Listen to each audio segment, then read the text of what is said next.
Building the Architecture of Cybersecurity, Armenia's Institutional Turn. Article by Albert Nerzetyan, published on November 19, 2025, on EVN Report. Overview. Armenia has long sat near the bottom of global cybersecurity rankings, and the 2024 International Telecommunication Union's ITU report was no exception. The country landed in Tier 4, evolving, while neighboring states Azerbaijan and Georgia ranked as Tier 2, advancing. Armenia's weakest points were familiar ones: fragile institutions, thin technical capacity, and years of underinvestment. While the country continues to rank low in international cybersecurity rankings, significant policy and institutional progress have been achieved over the last 3 years, and we can expect a considerable jump in Armenia's ranking in the years to come. In September, the National Assembly of Armenia passed the draft law on cybersecurity, hereafter the law, in its first hearing. The law was submitted by the government and developed by the Ministry of High-Tech Industry with the Information Systems Agency of Armenia, ISAA. It marked one of the clearest signs yet that Armenia is finally trying to catch up. Of all the indicators used to gauge a country's cybersecurity maturity, one lesson is consistent. No sector can sustain growth unless policy and governance do the heavy lifting. Economic institutions shape economic incentives, the incentives to become educated, to save and invest, to innovate and adopt new technologies, and so on. It is the political process that determines what economic institutions people live under, and it is the political institutions that determine how this process works. Darren Atamoglu, Why Nations Fail. The same holds for cybersecurity.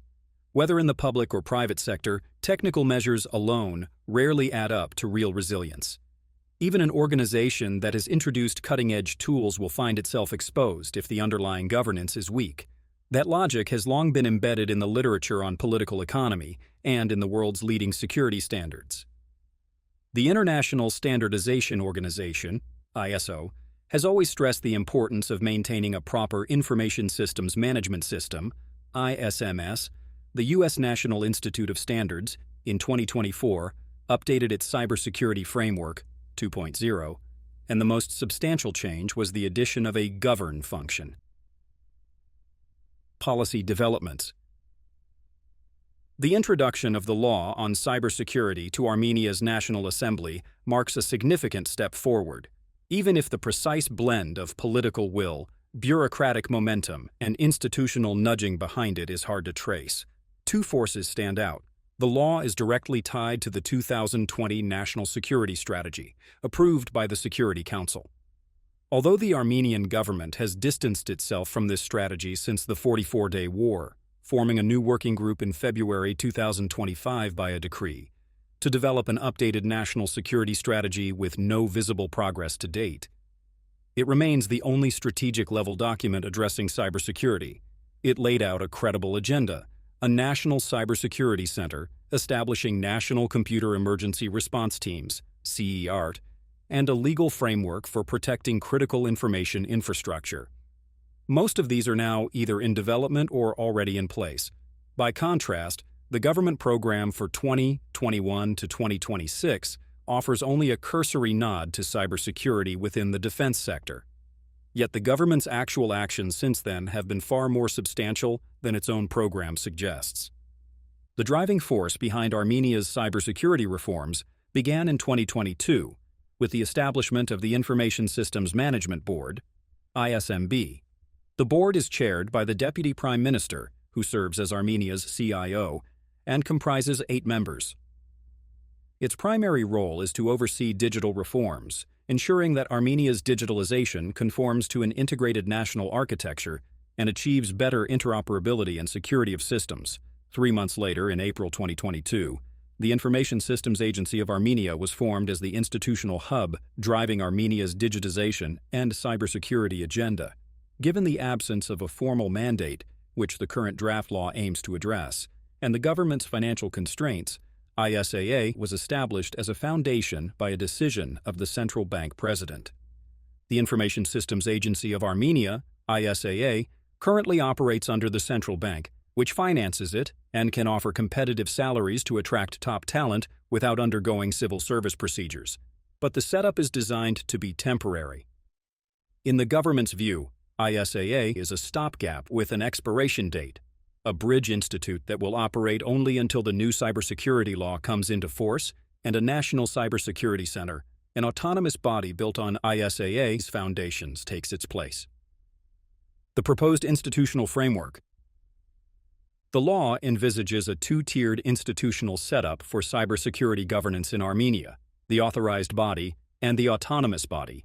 The authorized body, the Ministry of High-Tech Industry, according to the Law on Government Structure and Activities, will be primarily responsible for developing a unified cybersecurity policy and the overall legislative framework.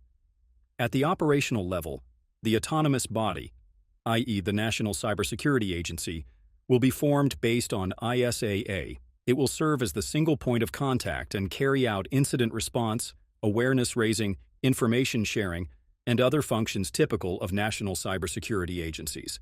The proposed governance structure of the National Cybersecurity Agency is commendable. It will be civilian-controlled and governed by a 5-member board. The government of Armenia will propose board candidates to the National Assembly, who will serve 5-year terms upon election. Parliamentary oversight and civilian control help establish structural advantages from the start, ensuring transparency and checks and balances. This framework also creates an environment where the private sector will be more inclined to share cyber intelligence and incident information with the National Cybersecurity Agency. The law establishes Armenia's institutional framework for cybersecurity and provides the necessary tools to enforce its provisions. The National Cybersecurity Agency has substantial monitoring and compliance authority over both private and public sectors. It can monitor the IT systems of critical information infrastructure operators directly or indirectly through audits and on-site inspections. It can also initiate proceedings for non-compliance. The consequences for the private sector and governance concerns are discussed below. Private sector consequences. The law lists 14 sectors that are important to the state, including public administration bodies, and places responsibilities on the entities operating in those sectors. Critical information infrastructure operators. The law defines specific sectors deemed critically important and 5 overarching criteria for assessing the criticality of entities operating in those sectors. However, it leaves the specific criteria for identifying critical information infrastructure operators to be regulated later through government decisions and bylaws. Once the government adopts the criteria for critical information infrastructure, CII identification, and the list of CII operators, those entities will be required to ensure 3 critical processes. 1. Implement organizational and technical measures to prevent, detect, resolve, and report cyber incidents. 2. Develop proper risk management processes for ensuring the continuity of critical infrastructure operations. 3.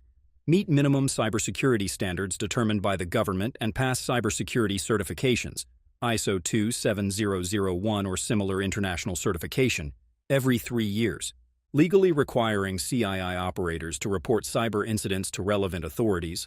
The Computer Emergency Response Team, currently operating under ISAA, is a significant step in strengthening Armenia's overall security resilience.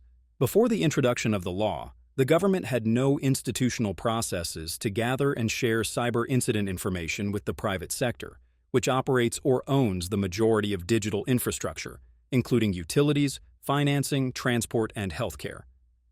In simpler terms, if an adversary launched a coordinated attack on critical infrastructure not operated by the government, such as the healthcare system or energy sector, the government had no formal procedures to gather information, share it with concerned parties, or in emergencies, assist or assume command and control of major cyber incidents in critical sectors. The law establishes the legal foundation to address this critical gap, while implementation is left to the National Cybersecurity Agency. A major concern for private sector CII operators is the cost of passing mandatory audits and obtaining ISO certification every 3 years. This is not a one-time effort. It requires organizational, procedural, and technical changes. Meeting international certification standards will burden management and impose direct costs for maintaining information management systems and employing cybersecurity specialists. Certification costs depend on an organization's current cybersecurity and information systems posture. For medium-sized enterprises, costs are estimated to range from $10,000 to $75,000. For large-sized enterprises, they can exceed $100,000. This is where trust-based cooperation between the public and private sectors becomes crucial. The right public policy approach should emphasize nudges and carrots rather than fines and cost burdens. However, without a legal mandate for enforcement mechanisms, achieving this balance is difficult. Compliance with NIS2 and EU integration. With Armenia's EU aspirations, compliance with the European Union's key cybersecurity legal framework is essential. The Network and Information Systems (NIS2) directive was adopted in 2022, replacing NIS1. It expands coverage to more sectors, imposes comprehensive risk management requirements, sets strict incident reporting timelines, and requires each country to designate a national authority as the single point of contact. Although NIS2 compliance is not currently part of the EU-Armenia CEPA agreement, it is expected to be included in the new agreement under negotiation. Even EU member states are struggling with NIS2 compliance and transposition into national law. The deadline for transposition was October 2024. Only 4 EU states met it, and in November 2024, the European Commission opened infringement procedures against 23 member states. Currently, 15 out of 27 EU member states have transposed the NIS2 directive into national law. The delay in transposition stems from 2 structural factors. 1. Existing cybersecurity governance frameworks and institutions, and 2. The expanded scope and added sectors. Adapting existing frameworks to the NIS2 directive creates greater implementation challenges than building a new framework from scratch. Armenia's current blank slate approach gives it a significant structural advantage over some EU states and aspiring members like Moldova and Georgia. For Armenia, policy alignment and implementation are more straightforward. It faces no entrenched political institutional interests occupying the policy space, as Georgia and Moldova do. While Armenia can create new compliant structures, other countries must rearrange established institutional roles and overcome vested interests. The new Armenian law is primarily compliant with NIS2 and mirrors its logic and requirements. Not carrots and sticks, but carrots and nudges. Once the law is adopted, the new National Cybersecurity Agency built out of ISAA will need more than technical expertise. It will need clear leadership and credible policymaking to forge a shared vision with the private sector. Strategic communication will be essential. The Armenian government must help the private sector understand that cybersecurity is a shared common good, one whose failure can cascade across the entire market. Government leadership must create a shared understanding. Protecting cyberspace requires a whole-of-society effort. An annual statement by the Minister of High-Tech Industry or other high-ranking political officials during opening and closing ceremonies won't suffice. Cybersecurity must be championed continuously, not only by technical and relevant authorities, but by leaders at the highest political levels. Building trust with the private sector will require a nuanced approach, not simply penalizing non-compliance, but offering incentives for compliance. In economic terms, the cost of inaction can sometimes exceed the cost of compliance. The government must therefore incentivize the private sector, but without a shared belief and vision, no incentive will work. Nudge-based policies, drawn from behavioral science, offer a middle ground. They gently steer the private sector toward secure practices without heavy-handed fines. For example, companies that voluntarily adopt and demonstrate high security standards could receive simplified reporting requirements or reduced audit frequency. The government of Armenia and ISAA must demonstrate leadership and excellence to become trusted partners locally and internationally.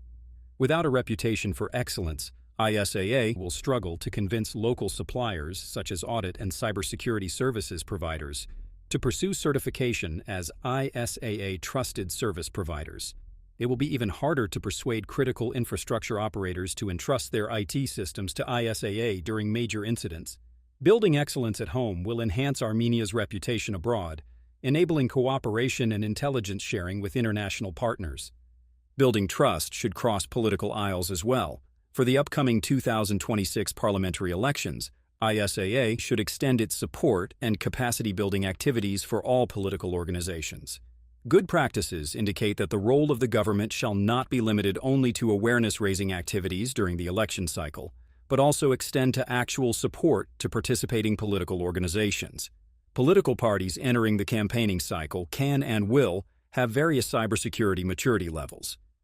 New and less funded political parties and candidates will be more vulnerable to cyber attacks. Hence, the government's efforts to support political parties become more relevant to ensure the campaign period is free of cyber obstructions, and ultimately, electoral integrity is not compromised, ensuring democracy prevails. Armenia has made considerable progress in institutional development and governance, creating unique structural advantages. Now comes implementation. Success will require leadership, excellence, strategic communications, and the right mix of incentives and encouragement.